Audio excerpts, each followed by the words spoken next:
আসসালামু আলাইকুম।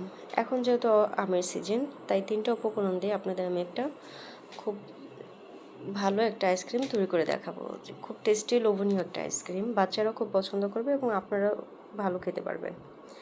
ফার্স্টে আমি ১ কেজি দুধ দিয়েছি, সাথে আমি আধা কাপের মতো গরুর দুধটা দিয়ে দিয়েছি। সাথে আমি কনডেন্স মিল্কটা দিয়ে দিব। যেহেতু কনডেন্স মিল্কে অনেক চিনি, আমি বাড়তি চিনিটা অ্যাড করব না এখানে। তো এই ২টা উপকরণ মিলে আমি ৩টা দুধ একসাথে আমি ভালো মতো জাল দিয়ে নিব। অবশ্যই চেষ্টা করব নিচে যাতে না লাগে, কারণ কনডেন্স মিল্কটা দেখা যায় নিচে লেগে যাওয়ার সম্ভাবনা বেশি থাকে। যখন বলক আসবে উপরের যে ফেনাটা অবশ্যই সাথে সাথে মিশিয়ে দিবেন যাতে কোনো সাইডে লেগে না যায়। আর অবশ্যই চিনিটা অ্যাড করবেন না, চিনিটা যদি এখানে অ্যাড করেন তাহলে ভালো লাগবে না। এরকম হালকা যে এটা জাল দিতে থাকবেন ও নিজে নিজে একটা কালার হয়ে যাবে।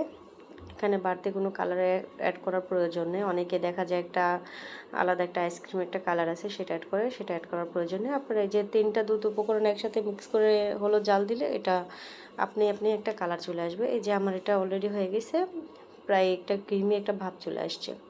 তো এখন আমি কিছুটা আম নিয়ে নিব। আমি এখানে যে আমটা নিয়েছি আমটা খুব মিষ্টি। আমি এখানে কিছুটা আম নিয়ে নিব। আমি প্রায় ১০-১২টার মতো আইসক্রিম বানাবো, সেই অনুযায়ী আমি দুধ এবং আমটা আমি নিয়ে নিয়েছি। পাতিলের সাথে যে সরগুলো লেগে থাকবে সবগুলো একসাথে করে দিয়ে দিবেন যাতে মিশ্রণটা ভালো হয়। আমি একসাথে দিয়ে আমি ব্লেন্ডার করে নিয়েছি।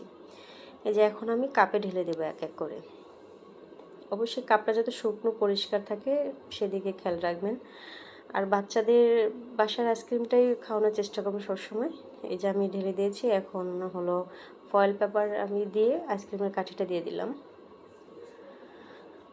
এক এক করে সবগুলা কাঠি আমি একসাথে দিয়ে দিব। দিয়ে দেওয়ার পর আমি এটা প্রায় ১০-১২ ঘন্টার মতো আমি ডিপ করে নেব।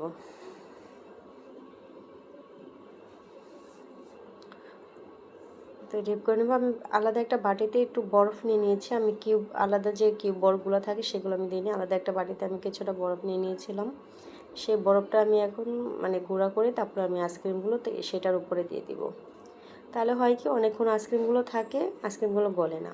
এই যে আমার হয়ে গেছে আইসক্রিমগুলো প্রায় আমি ১২ ঘন্টা পর বের করে নিলাম। আইসক্রিমগুলো দেখেন কতটা লোভনীয়। বাচ্চারা খুব পছন্দ করবে আইসক্রিমটা খাওয়ার জন্য।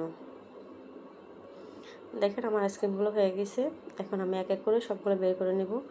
যারা অতি তাড়াতাড়ি আইসক্রিমটা বের করতে চান ২-৩ মিনিট আগে ফ্রিজ থেকে বের করে নিলেই হবে। বরফটা না গলা পর্যন্ত টানাটানি করবেন না, তাহলে আইসক্রিমগুলো নষ্ট হবে। ওকে, আল্লাহ হাফেজ।